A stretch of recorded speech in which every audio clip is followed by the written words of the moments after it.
ആരിഫ് ഹുസൈൻ, എന്നെ ഏറ്റവും അത്ഭുതപ്പെടുത്തിയത് ഈ ആ, പരിപാടിയിൽ ആരും വിയോജിപ്പിൻ്റെ ശബ്ദം ഉയർത്തിയില്ല എന്നുള്ളതാണ്. ഇവിടെ ഒരു ചോദ്യം നേരത്തെ ചോദിച്ചിരുന്നല്ലോ, അതായത് ഉമർ ഗുല്ല് മാത്രമായിരുന്നു എന്നുണ്ടെങ്കിൽ ഇതിങ്ങനെ ആകുമായിരുന്നു എന്നുള്ളത്. നമ്മൾ തുടങ്ങിയത് അത് തന്നെയായിരുന്നു. അതായത് ഏതെങ്കിലും ഒരു സാധാരണക്കാർ ഈ ഒരു വിഷയമായിട്ട് നേരിട്ട് ബന്ധം അല്ലെങ്കിൽ ഇതിനെ ഇതുപോലെ ഒരു സാധാരണക്കാരനല്ല, ആശ്ലേഷിക്കാത്ത വേറെ ഏതെങ്കിലും ഒരു സാധാരണ ഒരു സിവിലിയൻ വന്നു കഴിഞ്ഞാൽ ഇങ്ങനെയല്ല നമ്മൾ കാണുക. ഒന്നാമത്തെ കാര്യം അത്. പക്ഷേ അവിടുത്തെ പ്രശ്നം എന്താണെന്ന് പറഞ്ഞാൽ, അങ്ങനെ ഇതുമായിട്ട് ബന്ധമില്ലാത്ത ഒരാളെ വിളിച്ചുകൊണ്ട് വരാനുള്ളൊരു ബുദ്ധി, അങ്ങനെ ഒരു ശ്രദ്ധ അത് ഉണ്ടാകണമെന്നുണ്ടെങ്കിൽ എന്താണ് ആദ്യം വേണ്ടത്? ഈ വിഷയത്തെക്കുറിച്ചൊരു ധാരണയാണ്, ഇതിൻ്റെ ഒരു ഗൗരവം, ഇതിൻ്റെ ഗ്രാവിറ്റി ഇത് അറിയണം. ഇവിടെ ഇപ്പോൾ ഈ അഫ്രീദിയുടെ വിഷയത്തിൽ ഈ കൂട്ടായ്മ ചെയ്ത ഈ ഒരു സംഗതി, ഇതിനെ മണ്ടത്തരം എന്നൊക്കെ നമ്മൾ വിളിക്കും, പക്ഷേ ഇതിൻ്റെ വലിയ ഡേഞ്ചറായിട്ടുള്ള വിഷയമാണെന്ന് നമ്മൾ പറഞ്ഞുകൊണ്ട് തൽക്കാലം മണ്ടത്തരം എന്നുള്ള വാക്ക് വെച്ചിട്ട് പറയുകയാണെങ്കിൽ, ഈ മണ്ടത്തരം ഇവർ കാണിക്കുന്ന ഈ ആളുകളിൽ നിന്നും നമ്മൾ മനസ്സിലാക്കണം എന്താ, ഇവർക്ക് ഈ വിഷയത്തെക്കുറിച്ചിട്ട് ഇതിൻ്റെ ഗ്രാവിറ്റിയെക്കുറിച്ചിട്ട് ഇവർക്കൊരു ധാരണയും വന്നിട്ടില്ല എന്നുള്ളതാണ് ഇതിൽ നമുക്ക് മനസ്സിലാവുന്നത്.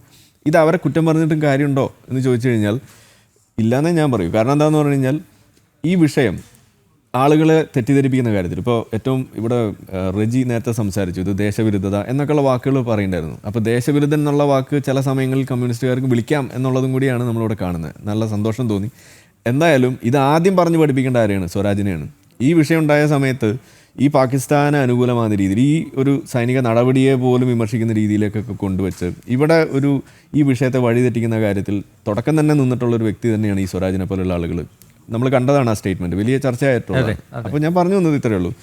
ഇതിലൊരു അവധാനതയുണ്ട് ഈ കൂട്ടായ്മയ്ക്ക്, ഈ വിഷയത്തിൻ്റെ ഗൗരവം ഉൾക്കൊള്ളാതെ പോയതിൽ. അതാണ് ഇതിലൊരു പ്രധാനപ്പെട്ട ഒരു വിഷയം. ഇനി ഒരു കാര്യം കൂടി പറയുകയാണെങ്കിൽ, ഈ അഫ്രീദി മാത്രമല്ല, ഇതുപോലുള്ള ആളുകൾ ഇവിടെ നോർമലൈസ് ചെയ്യുന്നൊരു കാര്യമുണ്ട്. ഇവർ നേരിട്ട് തീവ്രവാദമൊന്നും പറയുന്നില്ല, നേരിട്ട് തീവ്രവാദികൾക്ക് അല്ലെങ്കിൽ അവർ പറയുന്ന എന്തെങ്കിലും വിഷയം അവർ ഏറ്റു പറയുന്നില്ല. പക്ഷേ തീവ്രവാദികൾ പറയുന്ന കാര്യങ്ങൾ ഇവർ മയത്തിൽ പറഞ്ഞ് ഇവിടെ സ്ഥാപിക്കാൻ വേണ്ടിയിട്ട് ഇവർക്ക് സാധിക്കുന്നുണ്ട് എന്നുള്ളതാണ് ഇതിൽ നമ്മൾ കാണേണ്ടത്. ഇതൊരു അഫ്രീദിയിൽ മാത്രം ഒതുങ്ങി നിൽക്കുന്ന കാര്യമല്ല.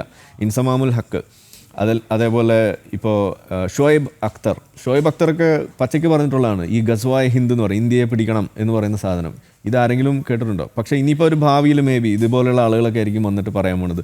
അപ്പോൾ ഈ ഗസ്വായ ഹിന്ദ് എന്നൊക്കെ പറയുമ്പോൾ അതിനും വലിയ ഫാൻ ബേസ് ഇവിടെ ഉണ്ടാകും. അത് പറഞ്ഞ ആൾക്കും ഇവിടെ ഫാൻ ബേസ് ഉണ്ടാവും, അവിടെയും ചീർ ചെയ്യാനുള്ള ആൾ ഉണ്ടാവുമ്പോൾ ഇത് നോർമലൈസ് ചെയ്ത് കൊടുക്കുന്നത് ഇന്ത്യ വിരുദ്ധതയാണ്.